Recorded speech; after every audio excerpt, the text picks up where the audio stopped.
So there's ordinary rich, and then there's rich rich. Unfortunately, I was just ordinary rich. Or I guess you could say fortunately, if you're poor. Anyway, my mom and dad were corporate lawyers and I lived with them and my older sister Cindy, who was more gorgeous than the most attractive model you can think of. Aubrey, don't worry. It's because you're still growing. You're only 15 and I'm 17. I'm sure that by the time you reach my age, you'll be a total hottie too. She'd tried to convince me from time to time.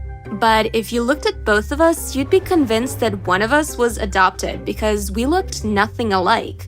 I was just plain and boring looking. No one ever gave me a second look. But with Cindy, they'd stop and stare. Some would even want to take pictures with her. I bet you want to know how that eventually changed for me, right? Well, keep watching. I went to this super expensive school, and even though my parents were rich, they still struggled to pay the fees. But my classmates? Remember what I said about ordinary rich and rich rich? Well, they were loaded. The kids of multi-millionaires and billionaires. By the time most of them had their licenses, they'd drive to school in the most expensive cars imaginable, and sometimes, if they got into little accidents, they wouldn't mind. They'd just ask their parents to buy them a new car, even if it was just a scratch. No one paid much attention to me at that school. I had one friend named Regina, and we'd eat lunch together sometimes, but I spent most of my time in the library writing stories. I lived in my own little world, and I loved bringing it to life on paper. I had notebooks and notebooks filled with stories that I was hoping to publish someday. My parents wanted me to inherit their law firm, but I just wanted to be a writer. The beautiful girls in my class used to tease me about it all the time. Oh, there's plain Aubrey writing in her stupid notebooks again. That's so lame. Instead of writing, why don't you go learn about fashion? Your clothes are ridiculous, and good gracious, you could use a whole lot of concealer and foundation on that face of yours. Yeah, and what's up with your hair? Ugh. I went home crying that day, and Cindy greeted me with a hug. Aw, what's wrong? Everyone's laughing at me because I'm ugly. They're just stupid. And besides, you couldn't be ugly if you tried. Anyway, I do have some good news for you. What is it? Well, it's your birthday next week and I signed you up for a total makeover. Not because I think you're ugly or anything. It's just that you're turning 16, and that's a good time for a change. Oh, that sounds interesting. I wasn't too sure about it at first, but I just went along with their idea. My birthday came and we left that morning to go to a special type of salon where they took care of every part of your body. Hair, nails, face, toes, everything. I spent about 5 hours there, and when they were done, I could barely recognize myself. I was a total babe. Not only did they give me a makeover, but they also explained to me how I could maintain what they'd done. But it got better. When I got home, my few friends and all my family were there to celebrate my birthday. It was honestly one of the best days of my life because everyone kept telling me how beautiful I looked. The next week, when I got to school, people kept coming up to me asking if I was a new kid. When I sat in my regular seat in class, the mean girls surrounded me, and when they realized I wasn't really a new student, they looked a bit angry and walked away. Were they jealous of me? Then, two best friends, Alvin and Theo, came to sit next to me. They looked totally enchanted. Hey Aubrey, you look different. Yeah, you're like a total hottie now. Do you want to go out with me next Saturday? Hey Alvin, shut up! I was gonna ask her out. Well, I asked first. It doesn't matter. Hey Aubrey, do you want to go out with me or this loser? I was shocked. It was the first time any guy had asked me out. And the fact that two guys were fighting for my attention was enough to give me a headache. A good one. But hey, I forgot to mention that Alvin and Theo were billionaires. Their families were super rich, and they only hit on girls who were as rich as they were. Guys, please don't fight. Maybe I can go out with both of you. They agreed, but looked upset. They went back to their seats, but looked angry with each other for the rest of the day. I thought they'd sort things out amongst each other because guys are usually easygoing like that. But when I got home and checked my social media pages, I noticed that they'd deleted all the pictures they had together. Then they threw passive-aggressive remarks at each other, and I couldn't believe that this was really happening. I went to my sister's room to talk to her about it. Oh yeah? Theo and Alvin? Everyone's talking about it. You're a total hottie now, so that's expected. It happens to me all the time. Welcome to the club. So, how do I deal with it? I have an idea. The next morning, everyone gathered in the main hall for assembly.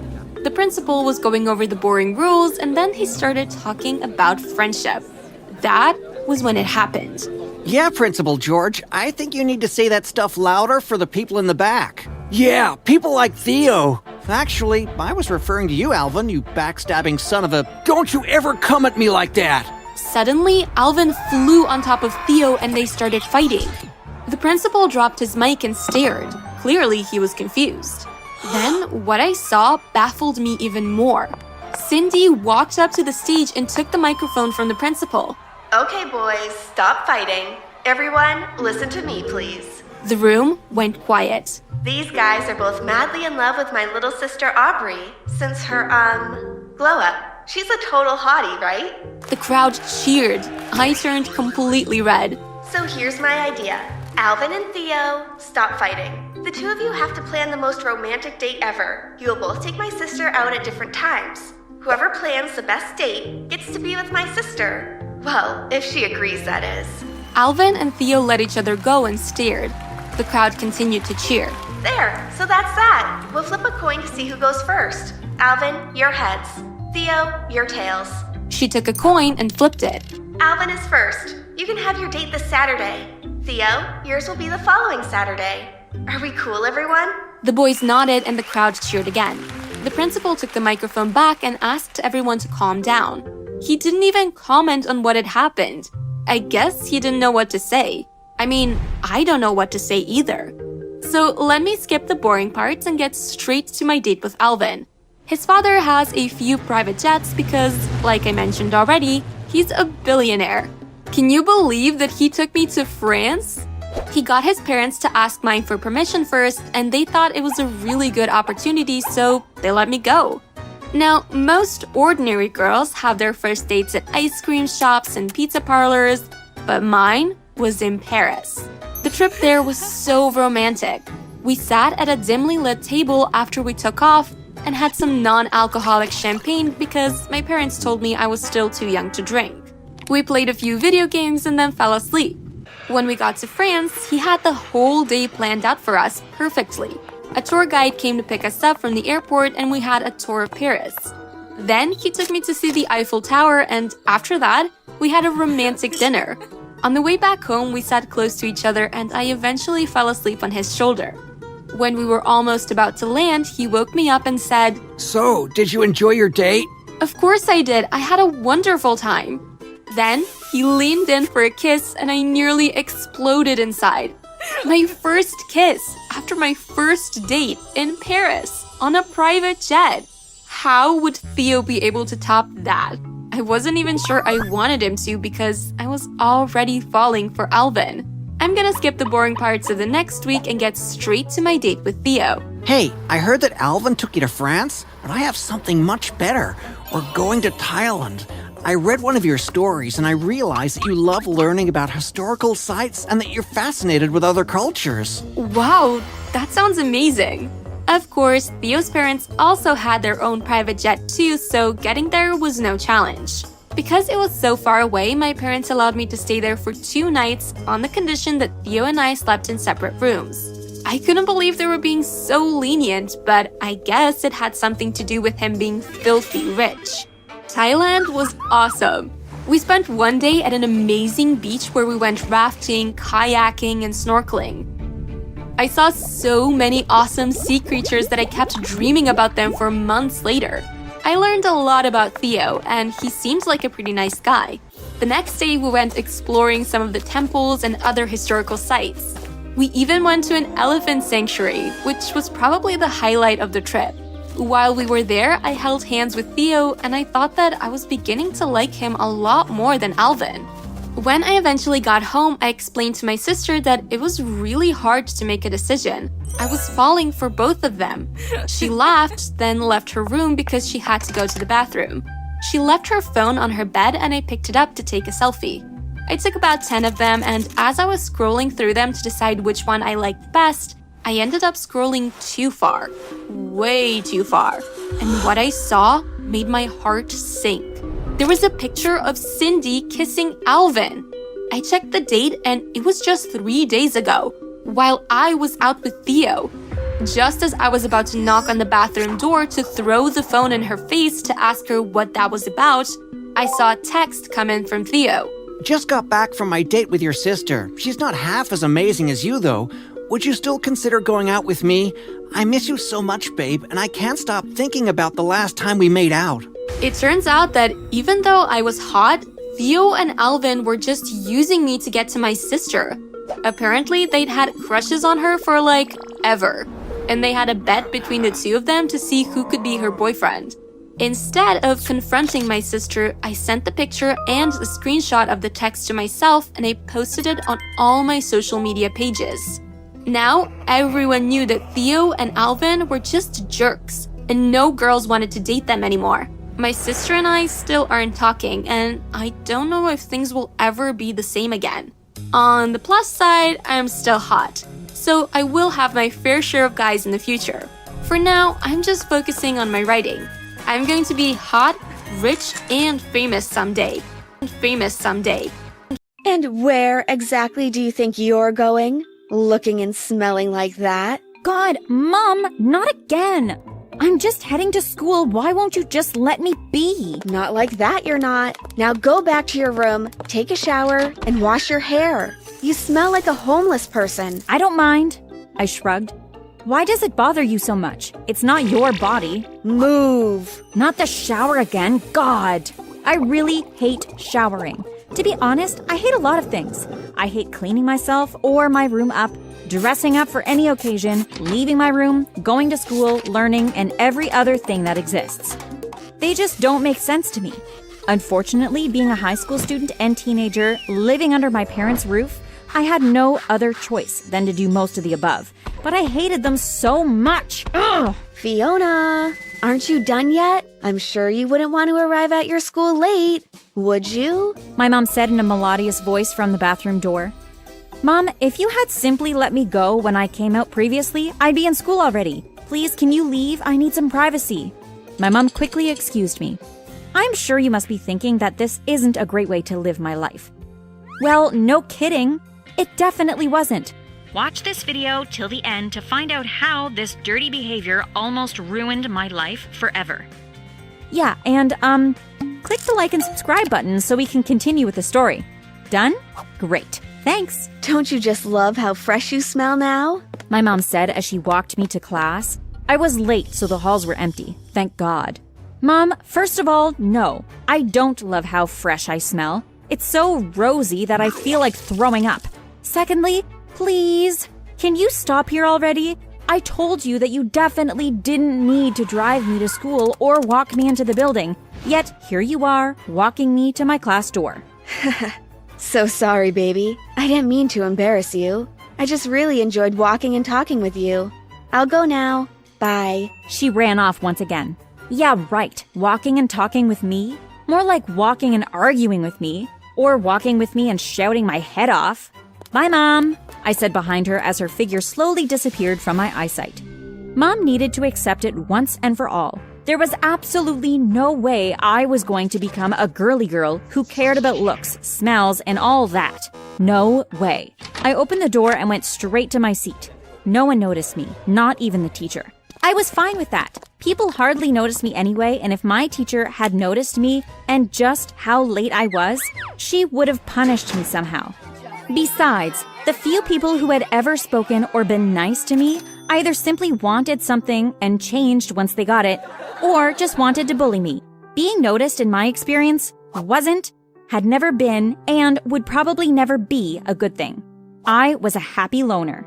School finished and I went back home to rest, repeating this boring cycle day after day until one unfortunate day, during lunch break, when I was silently and carefully walking to a table where I could sit alone and enjoy my lunch in silence when someone suddenly bumped into me with brute force.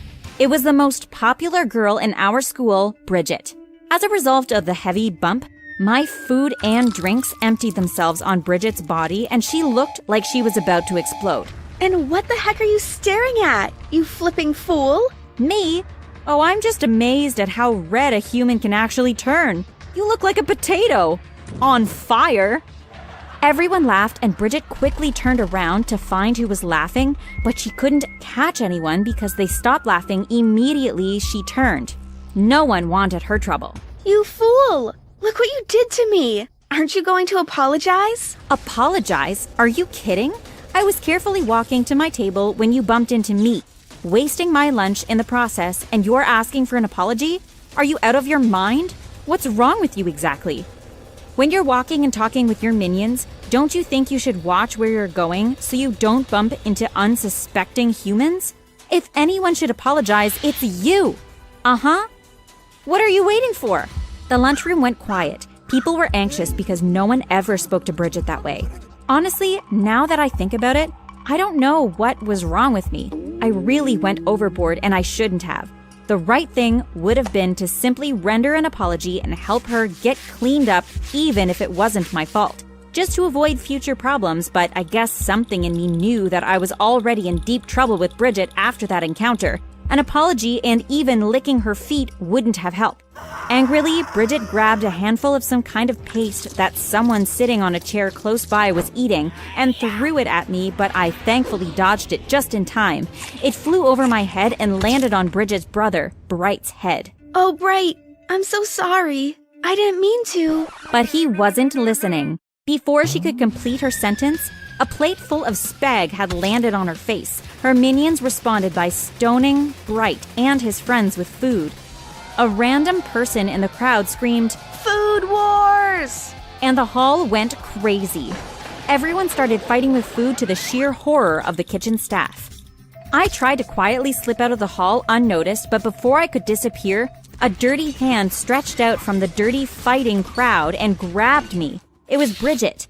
I tried to force my hand out of her grip and looked up too late. Her hand was coming at me with force, and I suddenly heard a heavy thud on my cheek, releasing hot tears from my eyes as it left my face. Don't think this is close to over.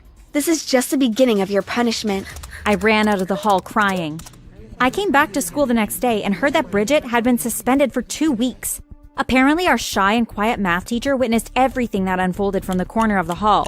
He saw Bridget bump into me and demand an apology. He also saw her start a food fight and give me a terrible slap.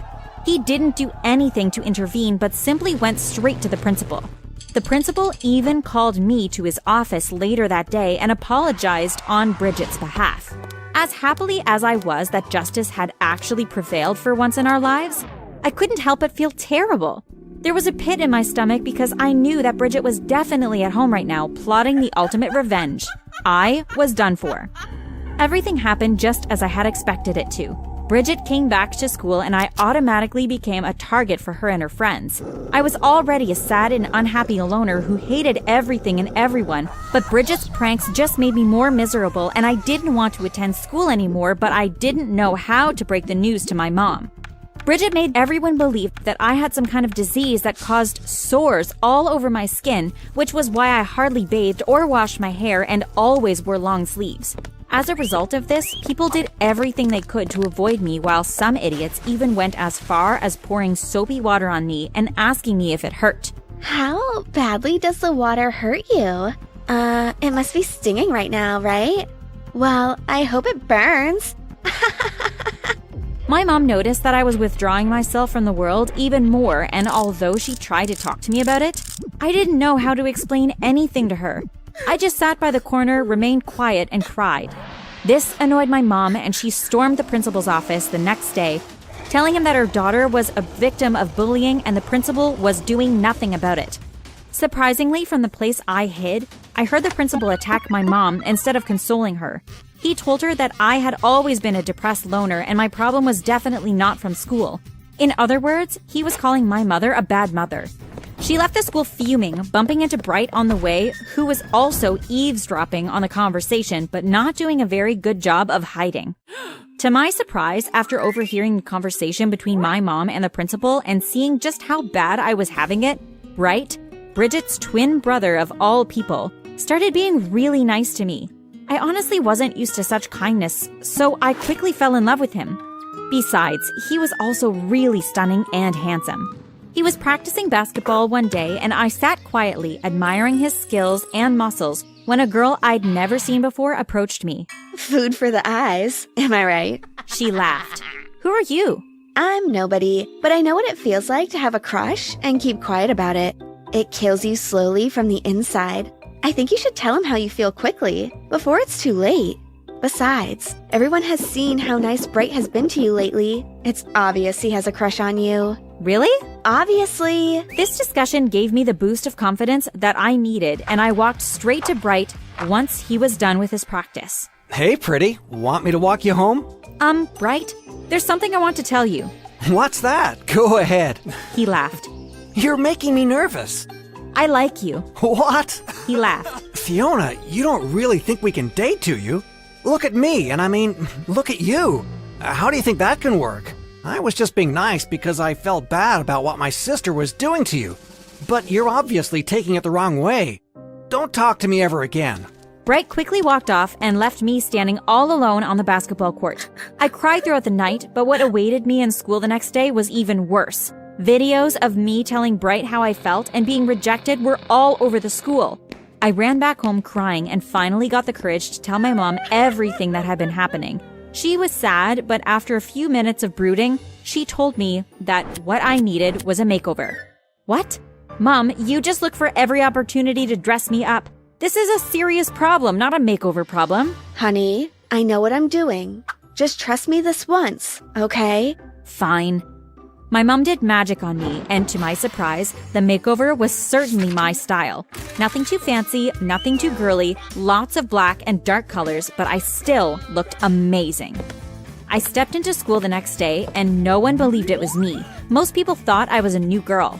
My hair was curly and longer, black with hints of light brown. My clothes were new and cleaner, and my boots just made me feel like I could tell anyone to do anything, and they'd happily do it. I was right. I decided to listen to my mom from then on. I showered and washed my hair regularly, dressed great, made sure I always had jewelry and perfume on, took care of my skin, my room, and my environment, and to my surprise, I actually stopped hating life as much as I previously did. I became popular in school because people wanted to talk or hang out with me in any way possible, and some students even started copying my dressing. It was the new fashion, apparently.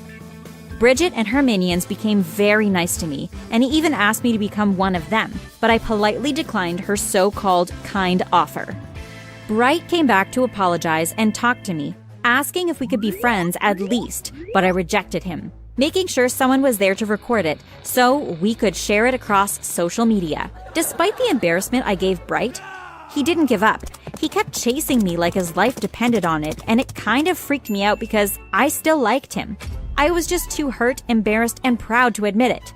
When my mom noticed that Bright was trying to date me after seeing him in our compound so many times, she reminded me that he did his best to make me feel good when his sister was tormenting me for no exact reason, apart from the fact that he wanted me to feel better, so he deserved a second chance at least. I reluctantly agreed with her. I told him that I would go on a date with him on one condition. I'll do anything to prove to you that I'm not a jerk. Good. Because we're going to prank your twin sister and her friends, and you're going to be the one responsible for everything. I think that's fair. I'll do it. Eek! Bridget has no idea what's coming for her. We both laughed. After playing just a few pranks on Bridget and her friends with them being clueless concerning who was messing with them, we realized that we enjoyed being in each other's company much more than hurting Bridget and her friends, and we shared our first kiss. I really turned a new leaf, and my life turned around for good. Whenever I felt sad, anxious, or depressed and tried going back to my old ways, my mom and my boyfriend Bright were always there to encourage me to keep pushing. They did this until I was a totally new person with automatic habits, and I loved them for it. With Bright's encouragement and motivation, I joined the school swimming team and started excelling in competitions. I and Bright were really the school's power athlete couple, and he proved to me that he loved me and was ready to do anything for me. I gave life a chance, and it gave me happiness. Please do the same. Please do the same.